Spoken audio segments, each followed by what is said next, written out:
Di Jakarta, ada orang yang bilang mereka melihat pria tanpa wajah di sudut stasiun tua. Awalnya hanya desas-desus seperti urban legend biasa. Tapi yang paling menakutkan bukan sosoknya. Yang menakutkan adalah ia tidak datang untuk melihatmu. Ia datang untuk mengambil tempatmu, menggantikan wajahmu, mengambil identitasmu. Dan ketika kau menyadarinya, sudah terlambat. Jakarta malam itu tidak pernah benar-benar gelap. Hujan gerimis membasahi jalanan yang bercampur dengan kilau lampu kendaraan, memantulkan refleksi neon yang berwarna-warni di aspal yang basah. Suara klakson, deru motor, dan riuh pedagang kaki lima membentuk simfoni kota yang tak pernah tidur. Namun, di tengah kebisingan itu, seorang pria berjalan cepat, langkahnya terdengar lebih berat dari biasanya. Namanya Raka. Ia bukan orang yang mudah takut. Tapi malam itu, udara Jakarta terasa berbeda. Keringat dingin mulai menetes di tengkuknya. Jalanan yang biasanya familiar kini tampak asing dan penuh bayangan. Setiap sudut trotoar seolah menyembunyikan sesuatu yang menatapnya. Di pinggir jalan, seorang pengemis tua menatapnya dari balik payung robek. Matanya kosong seperti lubang gelap. "Kau lihat dia?" tanyanya. Suaranya parau dan tersendat. Raka mengerinyit, jantungnya berdetak lebih cepat. Ia menoleh, mencari sesuatu di antara kerumunan orang dan kendaraan. Di bawah lampu neon pilar stasiun, seorang pria berdiri. Jas hitamnya rapi hingga mencurigakan. Tapi yang membuat Raka membeku adalah wajah pria itu. Tidak ada wajah sama sekali. Tidak mata, tidak hidung, tidak mulut. Hanya permukaan kulit halus, pucat seperti tembok kosong. Tubuhnya berdiri diam, mengamati tanpa ekspresi. Raka ingin berlari, tapi kakinya terasa berat, seolah ditahan oleh sesuatu yang tak terlihat. Ia mengeluarkan ponsel, berusaha merekam, tapi layar mati secara tiba-tiba, kemudian hidup kembali, dan pria itu sudah hilang. Ia mencoba menenangkan diri, menganggap ini halusinasi akibat lelah dan hujan. Namun suara langkah kaki di belakangnya terdengar semakin dekat. Raka menoleh sekilas, tapi trotoar kosong. Rasa dingin merayap di kulitnya, seperti es yang merayap ke tulang. Raka mempercepat langkah, menyeberangi jalanan yang basah. Lampu-lampu neon berkedip, memantulkan bayangan yang menari-nari. Dan di salah satu persimpangan sepi, bayangan itu muncul lagi. Sosok pria tanpa wajah berdiri di tengah jalan, menatapnya. Raka menahan nafas, ponselnya gemetar di tangan. Ia sadar satu hal yang membuat bulu kuduknya meremang. Ia bukan sedang dikejar. Ia sedang ditunggu. Keesokan harinya, Jakarta tetap berjalan seperti biasa. Orang-orang bergegas ke kantor. Motor-motor melintas dengan bunyi klakson yang tidak pernah berhenti. Dan trotoar yang tadi malam terasa penuh bayangan, kini tampak normal, seolah tidak ada yang terjadi. Raka mencoba meyakinkan dirinya bahwa semua itu hanya mimpi buruk yang muncul karena lelah. Tapi ketika ia duduk di meja kerjanya, jantungnya langsung berdetak kencang. Di atas tumpukan dokumen, ada selembar kertas putih yang tidak ia ingat menaruhnya di sana. Kertas itu bersih, tanpa lipatan, tanpa bekas apapun. Di tengahnya tertulis sebuah kalimat, rapi seperti diketik mesin. "Malam ini adalah malam terakhirmu." Raka menatap tulisan itu beberapa kali, berharap matanya berbohong. Tapi tulisan itu tetap sama, seolah kertas itu menempel pada realitas dan tidak bisa dihapus. Ia menatap sekeliling, memastikan tidak ada orang yang melihatnya. Tapi ruangan kantor terasa hening, seperti menahan nafas. Ia mencoba mengirim pesan kepada teman-temannya, meminta mereka menemaninya pulang, atau setidaknya membantunya memahami apa yang terjadi. Tapi semua pesan itu tidak terkirim. Ponselnya terus menunjukkan tanda mengirim, namun tidak ada satupun yang sampai. Bahkan saat ia menelpon, nada sambung terdengar kosong, seperti panggilan ke ruang hampa. Raka merasa ada sesuatu yang mengganggu aliran komunikasi, seolah malam tadi bukan hanya mengubah dirinya, tetapi juga memotong hubungan antara dirinya dengan dunia. Saat jam istirahat, ia memutuskan untuk pergi ke stasiun kota. Ia harus memastikan apakah apa yang ia lihat kemarin benar-benar nyata atau hanya permainan pikiran. Stasiun itu terletak di pinggir kota, dengan arsitektur tua yang masih mempertahankan nuansa kolonial. Lampu neon di peron berkedip-kedip, memberikan cahaya yang tidak stabil dan membuat bayangan tampak lebih panjang. Di salah satu sudut peron, Raka melihat sesuatu yang membuatnya menahan napas. Ada jejak sepatu di lantai yang tidak mungkin ada. Jejak itu tampak baru, basah, dan mengarah ke rel. Namun anehnya, jejak itu tidak terhubung dengan siapapun, seolah langkah itu muncul dari udara. Raka mengikuti jejak itu, menelusuri setiap langkah. Jejak itu membawa Raka ke sebuah pintu kecil di bawah peron, pintu yang biasanya terkunci rapat, tapi malam itu, pintu itu terbuka sedikit, seolah menunggu. Di balik pintu, ada lorong sempit yang dipenuhi debu. Bau lembab dan besi tua menusuk hidungnya. Dindingnya dipenuhi coretan, sebagian sudah pudar oleh waktu. Di salah satu bagian dinding tertulis dengan tinta hitam, "Jangan lihat ke belakang."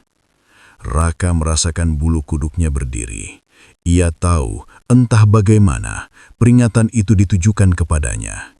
Ia melangkah masuk, meski naluri mengatakan untuk berbalik dan lari. Suara langkahnya terdengar jelas di lorong sempit itu. Namun setelah beberapa langkah, suara itu tidak lagi terdengar dari depan. Ia berhenti, mendengarkan. Ada suara lain, suara langkah yang lebih berat, bergerak dari belakangnya. Raka menoleh, tidak ada siapapun.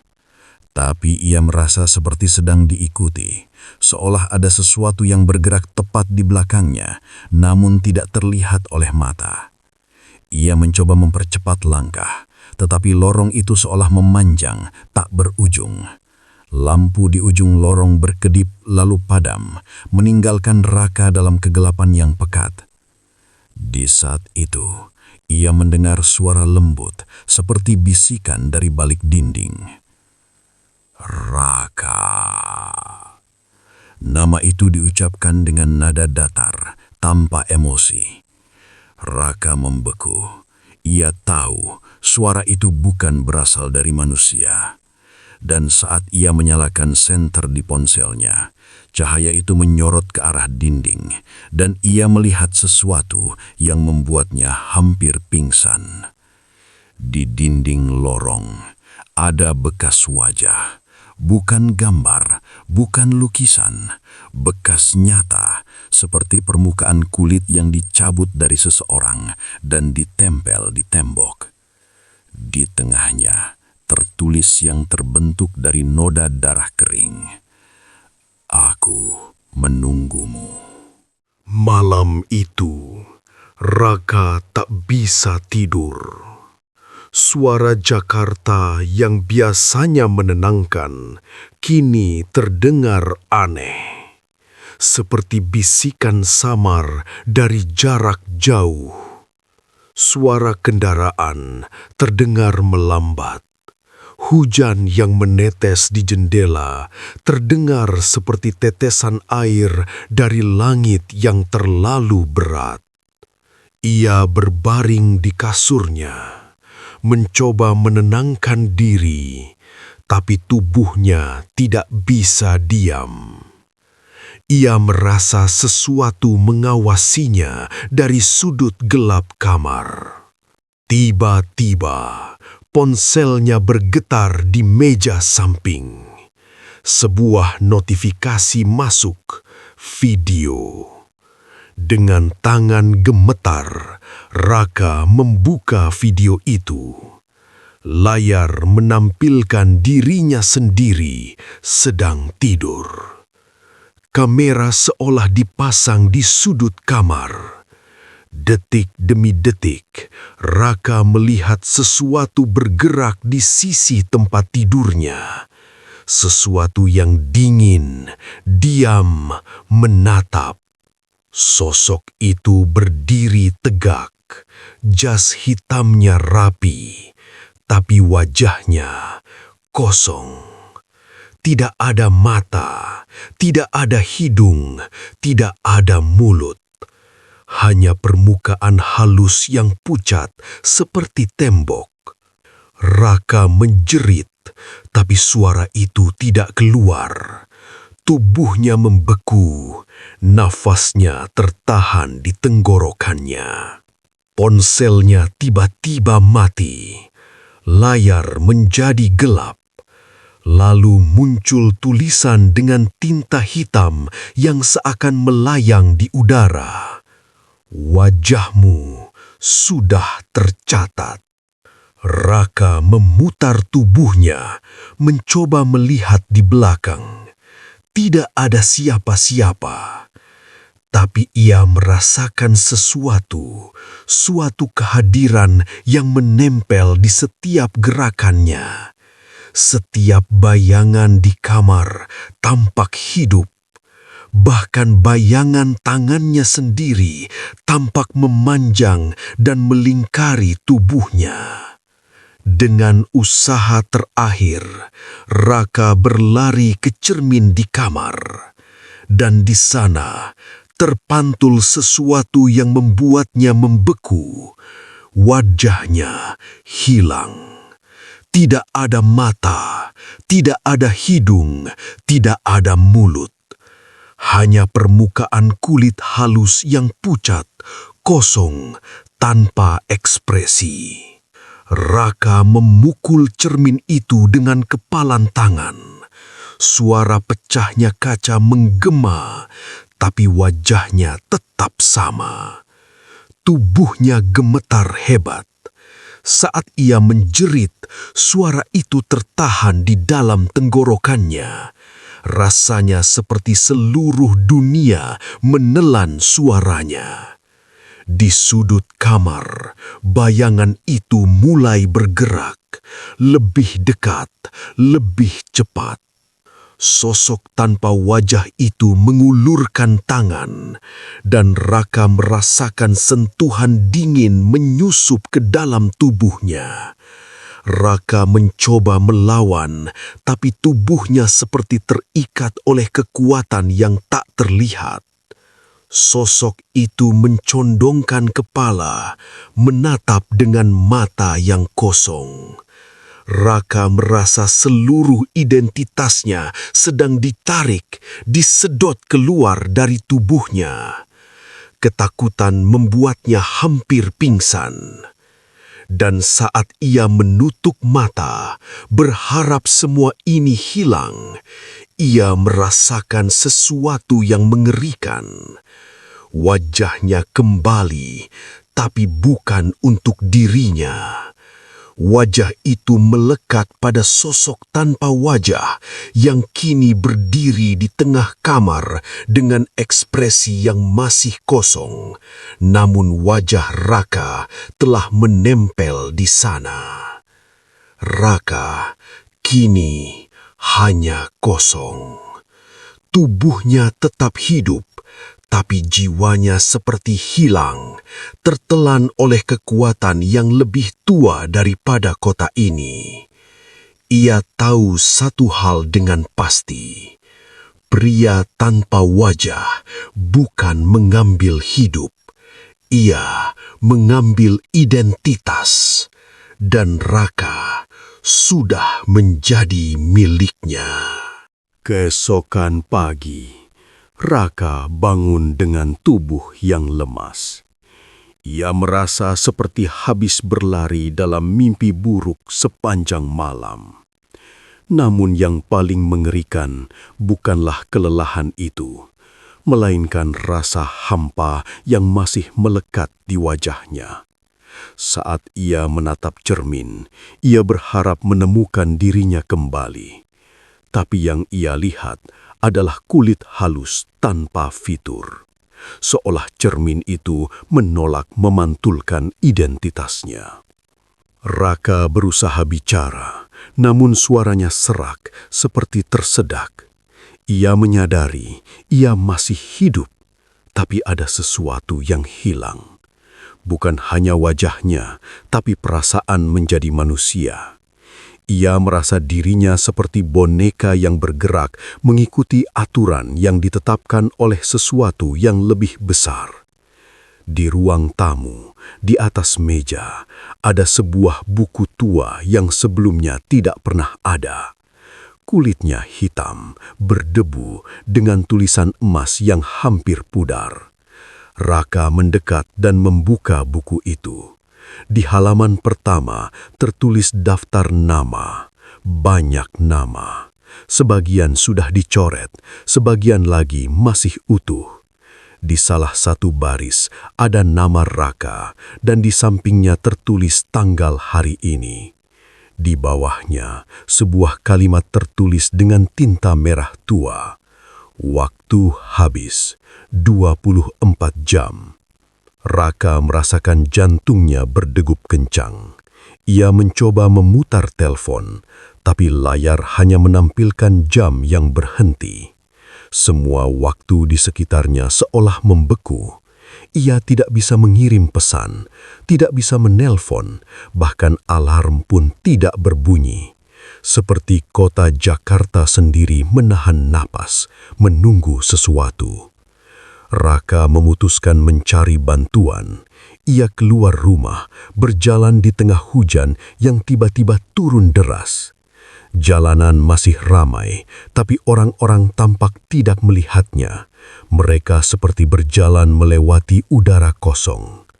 Raka menepuk bahu seorang pria, tapi pria itu hanya menatapnya sejenak, lalu mengalihkan pandangan, seolah Raka bukan manusia. Akhirnya, Raka sampai di sebuah warung kecil dekat stasiun. Pemilik warung, seorang pria tua dengan rambut putih, menatapnya dengan mata yang penuh ketakutan. "Kau sudah terlambat," katanya pelan. "Kau sudah menarik perhatian mereka." Raka bertanya, "Siapa mereka?" Pria tua itu menghela napas, lalu mengeluarkan selembar kertas kecil dari balik laci. Kertas itu tampak tua, seperti telah disimpan bertahun-tahun. Di atasnya tertulis tanda tangan yang sudah memudar, dan di bawahnya tertulis, "Perjanjian penunggu." Pria tua itu menjelaskan dengan suara bergetar, "Setiap kota besar punya penunggu. Mereka bukan hantu, bukan makhluk halus. Mereka adalah entitas yang menjaga keseimbangan antara waktu dan identitas. Jika seseorang melanggar aturan, mencari sesuatu yang tidak seharusnya dilihat, maka penunggu akan mengambil sesuatu yang paling berharga, wajah." Raka menatap kertas itu bingung dan marah. "Kenapa aku?" "Karena kau melihatnya, dan karena kau tidak seharusnya melihatnya. Kau menembus batas yang tidak boleh disentuh, dan sekarang kau harus membayar." Pria tua itu memberi Raka pilihan yang membuatnya merasa seperti berada di ambang jurang. "Ini perjanjian," katanya. Jika kau menandatanganinya, kau akan diberi waktu untuk hidup. Tapi harga yang harus kau bayar adalah sesuatu yang tak bisa kau kembalikan. Raka menatap tinta di kertas itu. Di sana tertulis, tanda tangan akan menjadi wajahmu. Raka menelan ludah. Ia memegang pena yang disodorkan pria tua itu. Di luar, hujan mengguyur semakin deras, seperti dunia sedang menangis. Raka tahu ia harus memilih. Menandatangani berarti ia akan hidup, tetapi wajahnya akan menjadi milik penunggu dan ia akan menjadi kosong. Tidak menandatangani berarti ia akan mati atau menjadi hantu tanpa wajah yang berkeliaran tanpa akhir. Dalam detik-detik itu, Raka merasakan sesuatu di dalam dirinya berubah, seolah ada suara yang memanggil dari dalam buku tua itu. Suara yang menjanjikan kedamaian jika ia bersedia menyerahkan dirinya. Raka menatap kertas perjanjian, lalu menatap jalanan yang basah. Di kejauhan, di bawah lampu neon, bayangan tanpa wajah berdiri menunggu. Dan Raka dengan tangan gemetar menandatangani namanya. Malam itu, Jakarta terasa seperti kota yang menahan nafas. Hujan turun tanpa henti, membentuk tirai air di antara gedung-gedung tinggi. Lampu neon di jalanan memantulkan warna-warni yang memudar, menciptakan bayangan panjang yang tampak bergerak sendiri. Raka berjalan menuju stasiun kota, membawa kertas perjanjian yang kini terasa berat seperti batu di dadanya. Ia tahu ini bukan lagi soal menyelamatkan dirinya. Ini soal memilih apa yang akan ia korbankan dan apa yang akan ia tinggalkan.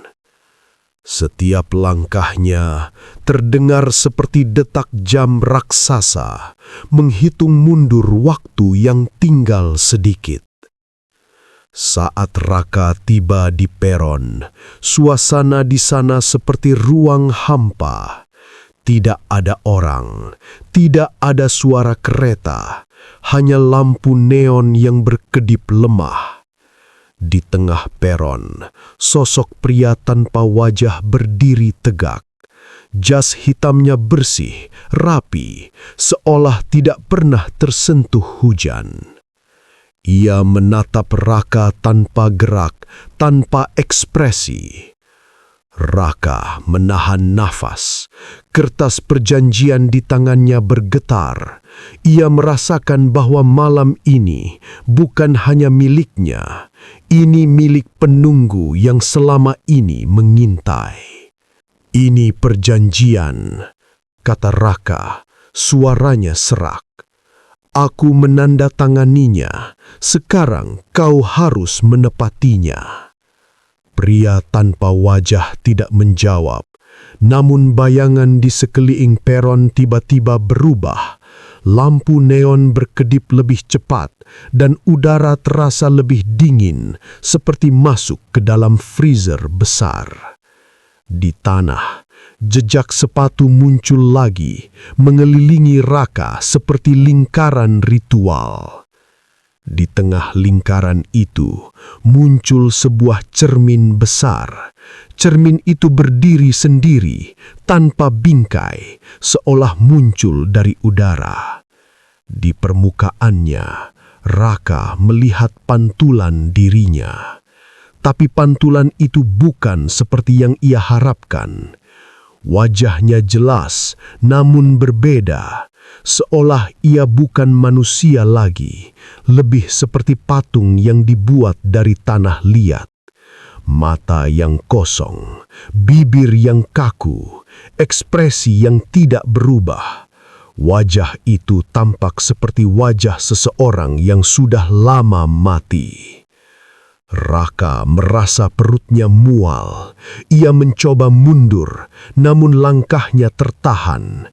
Lingkaran jejak sepatu itu menutup, menahan tubuhnya. Pria tanpa wajah mengangkat tangan, dan udara di sekeliling Raka bergetar.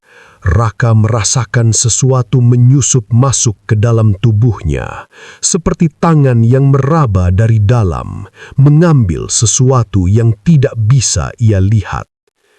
Tiba-tiba, semua suara berhenti. Tidak ada hujan, tidak ada kendaraan, tidak ada detak jam. Waktu seolah berhenti. Di cermin, wajah Raka mulai berubah. Perlahan, wajah itu memudar seperti tinta yang larut. Dan di saat yang sama, wajah yang sama muncul pada sosok pria tanpa wajah. Wajah Raka menempel di tempat yang kosong, seolah mengisi kekosongan itu. Raka merasakan dirinya menjadi ringan, terlalu ringan, seperti jiwa yang dilepas dari tubuh. Ia mencoba berteriak, namun suara itu tidak keluar. Ia hanya bisa melihat tanpa bisa menyentuh. Di saat terakhir, Raka menyadari satu hal yang paling menakutkan. Perjanjian itu bukan memberi waktu. Perjanjian itu memberi pengganti, dan pengganti itu adalah dirinya. Sosok tanpa wajah kini memakai wajah Raka, berdiri di peron dengan identitas yang baru. Sedangkan Raka, tanpa wajah, tanpa nama, terjerat di dalam tubuhnya sendiri, menjadi bayangan yang menunggu. Di ujung peron, pengemis tua yang Raka lihat malam pertama muncul lagi. Ia menatap Raka dengan mata kosong, lalu berkata pelan, "Sekarang kau tahu, ini tugasmu."